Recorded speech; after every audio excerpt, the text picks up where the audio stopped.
Hello tout le monde, j'espère que vous allez bien aujourd'hui. On se retrouve dans un endroit pas très connu, oui c'est la chambre de ma soeur. C'est ici que je ferai mes vidéos maintenant.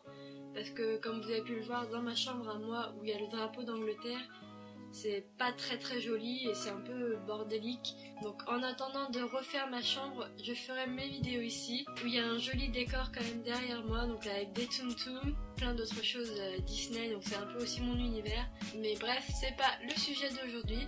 Comme je vous avais dit dans des précédentes vidéos, notamment le dernier vlog à Londres, en rentrant d'Angleterre, nous sommes tombés sur un petit chat, donc un petit chaton d'environ 2-3 mois, qui était allongé sur la route en plein milieu et même si on avançait, il ne bougeait pas. Chut. Il fait du bruit, hein. Même si on avançait, il ne bougeait pas. Avec ma soeur, on a décidé de le mettre un peu plus loin. Sauf que pas de chance, il nous a suivis. Je savais pas trop quoi en faire. Comme je voulais un chat après la perte de mon chat que j'ai eu pendant 16 ans. Il nous a quittés le mois de novembre dernier. C'était un gros choc pour nous puisque, comme je vous l'ai dit, ça faisait 16 ans qu'il était là. Donc j'avais 4 ans quand il est né. J'ai vécu pratiquement toute ma vie avec. Donc quand il est parti, c'était vraiment très triste. On a eu un peu de mal à s'en remettre, mais bon, maintenant, ça y est, ça fait presque 1 an. Personnellement, moi, ma soeur, ma mère, on avait un peu l'envie d'avoir un autre chat. Donc, par miracle, quand on est rentré de Londres, juste en bas de ma rue, il y avait ce petit chat qui était allongé, qui ne voulait pas bouger. Donc, j'ai dit à mon papa, on n'a qu'à l'adopter. Il a dit, bon bah, prenez-le, parce qu'on n'allait pas le laisser tout seul comme ça. On savait pas s'il était à quelqu'un, s'il était abandonné ou quoi. Donc, on l'a ramené à la maison. Tout de suite, ce qu'on a fait, c'est qu'on lui a donné à manger et il a sauté dessus comme s'il n'avait pas mangé depuis des jours et des jours. On s'est dit qu'il y avait de fortes chances qu'il ait été abandonné parce que s'il était à quelqu'un, il ne serait pas mort de faim comme ça. De plus, il était très maigre et en plus, il avait beaucoup de puces. Donc, c'est quand même des facteurs qui font que c'est un chaton abandonné. Le seul problème, c'est qu'il était très attaché à l'homme. Donc, on s'est dit il a vraiment été abandonné par les hommes, pas par sa mère ou quoi. Le lendemain, on aurait voulu aller voir s'il était à quelqu'un, mais on s'est dit que c'était pas possible. Et même s'il était à quelqu'un, on l'aurait pas rendu parce que c'est de la maltraitance animale, clairement. Donc voilà. On a décidé de le garder et beaucoup vous diront aller chez le vétérinaire pour le faire vacciner, tout ça. Nous, on fonctionne pas du tout comme ça. Jamais on fera vacciner nos chats. Mon chat qui a vécu 16 ans, il n'a jamais vu le vétérinaire à part pour se faire castrer et puis par la fin de ses jours parce qu'il a eu un problème au poumon, tout ça. Mais jamais il a vu le vétérinaire et il s'en est très bien tiré. Il n'a jamais été vacciné ni quoi, donc non plus il ne sera pas vacciné non plus. Il y a quand même beaucoup de précautions à prendre quand on veut adopter un chat. Il faut savoir que c'est une grosse responsabilité. Il y a toute la nourriture à acheter, il faut s'en occuper, il faut l'éduquer parce que c'est un chaton. Il fait beaucoup de bêtises. Il y a aussi tous les vermifuges, tous les produits à puces, tout ça, donc c'est quand même une petite somme d'argent et du temps à lui consacrer. Donc voilà la petite bébête, vous l'avez déjà sûrement vue. Donc il est très pénible en ce moment, il arrête pas d'avoir des crises où il veut jouer, où il devient fou, mais littéralement. Mais bon, sinon il est mignon, il nous lèche et tout ça. Il est très gourmand, alors il aime tout. Et du coup on l'appelait Mochi, comme vous avez pu le voir dans la vidéo où je teste la recette des mochi. Vous l'avez vu un petit peu dedans, donc il s'incruste un peu dans mes vidéos des fois. Mochi. Mais sinon il est adorable. On l'aime beaucoup maintenant, même s'il est un petit peu fou. Mon chaton. Du coup voilà. On l'a adopté, on est content, même s'il fait beaucoup de bêtises. Ah oui. Allez, va jouer.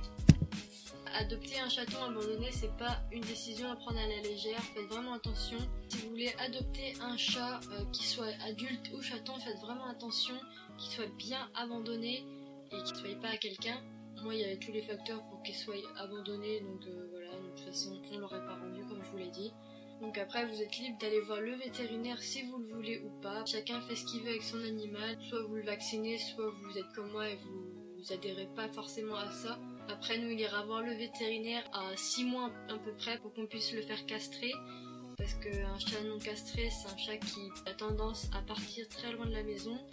On en a déjà eu certains qui sont partis comme ça parce qu'ils n'étaient pas castrés. Puis un chat qui se reproduit avec toutes les femelles alentours. Donc après, on va se retrouver avec plein de chatons. Enfin, c'est un petit peu la galère. Donc, il vaut mieux qu'il soit castré. Et puis en plus, ça l'assagit un petit peu.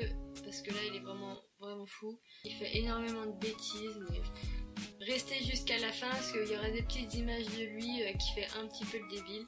C'est assez drôle à voir. En tout cas, de ce qui est de la maltraitance animale, de l'abandon et tout ça, il y en a de plus en plus. Et surtout l'été, comme vous le savez, il y a beaucoup d'animaux qui sont abandonnés, qui sont attachés dans les forêts. Je parle plutôt pour les chiens au niveau de cet abandon-là. Mais les chats, avant de partir en vacances, qui sont laissés à l'abandon, sans nourriture, dehors, tout seul. Encore un chat, bon, ça va un peu plus parce que c'est quand même assez autonome et ça peut se débrouiller. Par contre, pour un chien, c'est beaucoup plus difficile pour lui de survivre tout seul dans la nature. Surtout que souvent, leur maître les attache avec la laisse, donc ils n'ont aucune possibilité de pouvoir trouver quelque chose à boire ou à manger. Donc je vois pas comment ils puissent s'en sortir vivants. Donc si vous voyez un animal abandonné, s'il vous plaît, prenez-le chez vous, au moins le temps de l'emmener dans un refuge, une association qui pourra s'en occuper jusqu'à ce qu'il soit adopté. On n'en parle pas assez de la maltraitance et de l'abandon des animaux. C'est quelque chose qui me touche beaucoup parce que j'ai horreur de ça, quand on abandonne un animal comme ça ou qu'on le maltraite. Je vois même pas comment c'est possible. Les trucs comme ça, la chasse et tout, j'ai horreur de ça. Surtout que les chasseurs, ils sont hyper contents de tuer les animaux, c'est trop bien. Et certains vous diront oui, il faut réguler tout ça. Je suis désolée, mais voilà quoi. Quand tu vas tuer un animal comme ça, imagine tu tues une mère qui a des petits et qui du coup sont eux-mêmes abandonnés. Voilà, je sais que normalement ils font attention, mais quand même. Bref, ce n'est pas le sujet. Je divague. La maltraitance animale, c'est mal. On en a beaucoup entendu parler dans les zoos, dans les cirques. D'ailleurs, Amy LTR, je ne sais pas si vous connaissez cette youtubeuse, a fait une vidéo dessus qui est très bien, je vous la mets en description. Allez la voir et allez partager cette vidéo, parce qu'elle est vraiment très importante. Il faut que ça change, tout simplement. Il faut que les gens arrêtent de prendre des animaux pour quelques mois et puis dès que c'est l'été, ils les abandonnent quoi. Non, c'est pas possible. Il faut que ça change. Si vous trouvez un animal dans la rue, gardez-le. Le temps de le mettre dans un refuge si vous voulez pas l'adopter, et si vous l'adoptez, bah honneur à vous en fait, parce que c'est vraiment très bien d'adopter les animaux comme ça qui sont seuls et perdus dans la nature. Mochi, lui, c'était probablement un chat qui a été abandonné par les humains et non par sa mère, parce qu'il a été très bien sevré. Il a été directement dans sa litière. Il fait beaucoup de bêtises, mais bon, c'est un chaton, il a besoin de jouer. Sinon, il est très propre. Je pense qu'il a été abandonné par les humains. La tristesse de la chose. C'est tout pour cette vidéo. J'espère en tout cas que ça vous aura fait prendre conscience des choses. N'hésitez pas à partager cette vidéo. C'est quand même très important. Allez voir celle d'Amy, qui est aussi très importante, et elle est beaucoup plus influente que moi. Donc, je pense que ça peut faire plus d'impact que ma vidéo à moi. Mais en tout cas voilà, je suis fière d'avoir adopté ce petit chaton, et si c'est à refaire, je le referai des centaines de fois. Voilà, il est tombé du ciel parce que c'est juste au moment où on voulait un autre petit chat qu'il est arrivé, juste en rentrant en Angleterre. Donc voilà, c'est le miracle de la vie, le destin comme on dirait. Donc voilà les amis, c'est déjà la fin de cette vidéo. C'était une petite vidéo un petit peu déjà pour vous présenter mon nouveau petit compagnon, et puis pour vous faire un petit speech sur l'abandon des animaux et la maltraitance, qui est très important et qui touche beaucoup d'animaux en France et dans le monde. J'espère que ça aura sensibilisé certaines personnes. N'hésitez pas à laisser un petit like pour soutenir cette vidéo, un petit commentaire. N'hésitez pas non plus à vous abonner, ça me ferait très plaisir. Et bien évidemment, partagez la vidéo un maximum sur les réseaux sociaux. Vous pouvez me suivre d'ailleurs, ça fait juste là. C'est très important ce sujet, ça me tenait très à cœur de le faire par rapport à Mochi, puisqu'il est carrément dans ce cas-là. Voilà, j'espère que ça vous aura plu. En tout cas, je vous fais de gros bisous et je vous dis enjoy!